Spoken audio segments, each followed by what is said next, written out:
Um, you know, our present type of economy, as we know, is based tremendously on debt.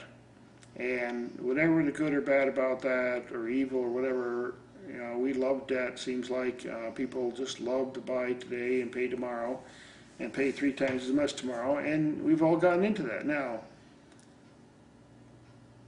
conspiracy or not, banks, who are the recipients of the great wonders of modern interest rates and banking, they sit back and collect and collect and collect and collect. And I just saw in the news, for example, just I think it was today, that they said that the banks made money every single day for the last quarter. I mean, it's okay. Nobody else is. They're making money every damn day, and what the rest of the people are making.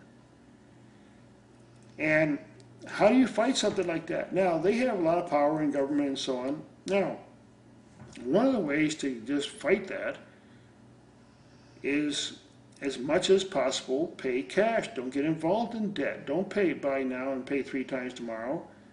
Don't buy something today, pay for it for 3 years, then throw it away, buy something another day and pay for it for another 3 years. Buy one thing one time, keep it for 6 years. And now you've avoided a whole bunch of money that has to be paid in the banks. They like, well, how are we going to survive? Because nobody's borrowing money. That's a vicious circle. It doesn't really matter whether there's a conspiracy or not. The cycle of debt that people get into, that just pay. Now, there's some things that it makes sense to pay. Because, okay, someone's charging you some interest, and you say, okay, I'll borrow the interest. But, for example, let's say you have to pay 7% interest per year to get something. Like, that's fairly low percent. So you buy something for 7% interest, and over 10 years, maybe you're paying back twice as much.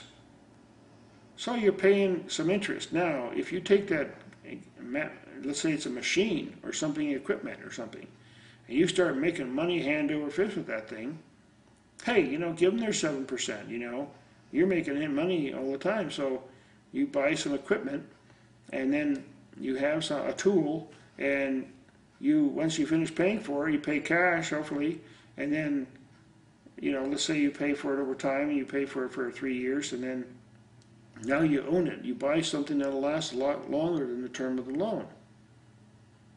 You see, so we have to start using our resources. Now, there's a lot of ways these days, because of the internet and other ways, that we can find products and things that last a long, long time and may not be brand new. And you can pay cash for them. You can pay a low value for them. I bought a piece of lawn equipment recently for $40 at a yard sale. It was already 15, 20 years old. The guy told me he never started it for some years.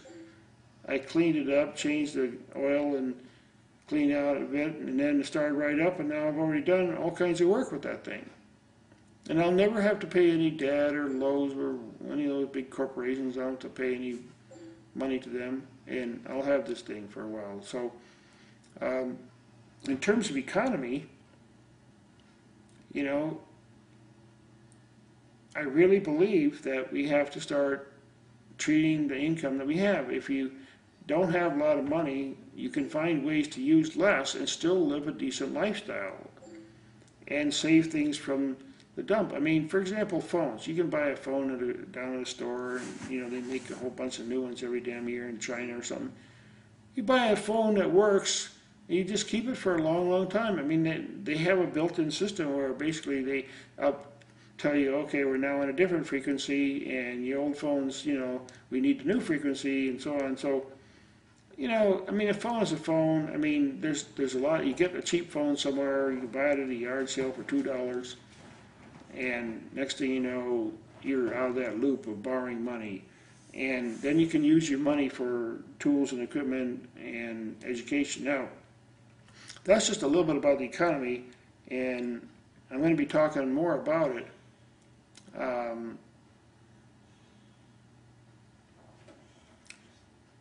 in future segments. But specifically, I want to remind people that, in my view, we need to focus on what's practical.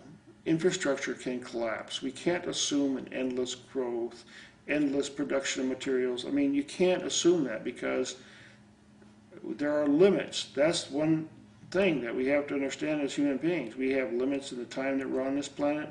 We have limits to what we can do and what we can perceive. And we have limits to resources and income. We can't all be kings of the earth, and no matter how powerful you want to be and how much stuff you tell yourself, like I'm going to be a king someday, but not necessarily. You can be extremely comfortable and extremely aware, but you may not have a big kingdom.